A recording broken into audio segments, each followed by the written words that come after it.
Hello everyone, আসসালামু আলাইকুম রহমতুল্লাহ। এই আইএলটিএসের স্পিকিংয়ের জন্য মাক্কার খালার একটা বই যথেষ্ট। এই বইটাকে আপনি কীভাবে কাজে লাগাবেন দেখেন, পার্ট থ্রির ক্ষেত্রে এত কোয়েশ্চেন তো একসাথে পড়া সম্ভব না। পার্ট থ্রির ক্ষেত্রে আপনি আপডেট যে এটা মাক্কার খালার বইটা নেবেন, নেওয়ার পরে আপনি প্রথম যে কিউ কার্ডটা আছে, মানে প্রথম থেকে যদি প্রথম কিউ কার্ডটা স্পোর্ট রিলেটেড থাকে, তাহলে আপনি স্পোর্ট রিলেটেড যে সবগুলা কিউ কার্ডকে আপনি দাগাবেন এক কালার কালি দিয়া, হয়তো লাল বা নীল। দাগানোর পরে দেখবেন এনে বলছে যে outdoor sport you would like to watch, এনে বলতেছে describe a sport event you would like to watch. মানে স্পোর্ট রিলেটেড যতগুলো কিউ কার্ড পাবেন, এই 20টা কিউ কার্ডের সেন্স বা টপিক মাত্র 2-3টা অপশন দিয়ে গঠন করা সম্ভব। মানে 2-3টা টপিকের উপরে 20টা কিউ কার্ড মেক করা সম্ভব। এবং ওই 20টা কিউ কার্ড আপনি 2 দিনে টার্গেট নেন অথবা 3 দিনে টার্গেট নেন, 20টা কিউ কার্ড একবার করে পড়বেন, পড়ার পরে কমপক্ষে 2-3টা নতুন অ্যাডজেক্টিভ, এক্সপ্রেশন অথবা ফ্রেজ আপনি নোট করবেন।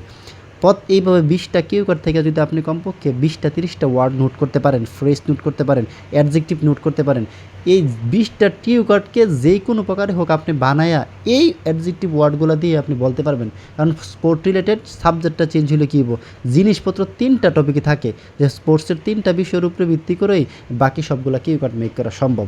এই কারণে যদি যদি আপনি সিরিয়ালি পরে আরেকটা কিউ কার্ড আসলে কিনলে ফিল্ম নিয়ে, এখন আপনি ফিল্ম রিলেটেড যতগুলো কিউ কার্ড আছে এটা অন্য কালিতে নোট করেন, এগুলো আপনি সিরিয়ালে শেষ করেন, আবার 20-30টা অ্যাডজেক্টিভ ভোকাবুলারি শেখার চেষ্টা করেন। তার মানে আপনি টপিক বেসড ওয়ার্ডও শেখা হইলো, টপিকটাকে ঘুরায় দিয়া একবার বলছে outdoor sports, describe a sport you would like to watch, তুমি দেখতে চাও, describe a sports you would like to play, তুমি খেলতে চাও, describe a sports stadium you would like to go, তুমি যেতে চাও। মানে যাই কিছু বলক না কেন, বিষয় থাকবে 3টা, এই 3টার উপর বিষয় করে 20-30টা কিউ কার্ড মেক করা সম্ভব।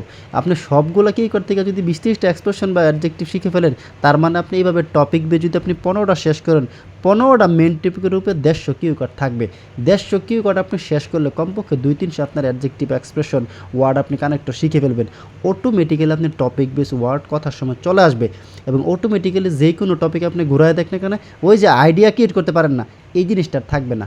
যেই কিউ করে দেখ না কেন, এই 150 টপিকে যদি আপনি 2 মিনিট করে প্র্যাকটিস করেন, 2 মিনিট করে বলেন, বা 10 দিনের ভিতরে 150 কিউ কার্ড শেষ করেন, তাহলে আপনার স্পিকিংয়ে আইডিয়া নেওয়ার কোনো বাকি থাকবে না, টপিক বেস ওয়ার্ডও বলার কোনো বাকি থাকবে না।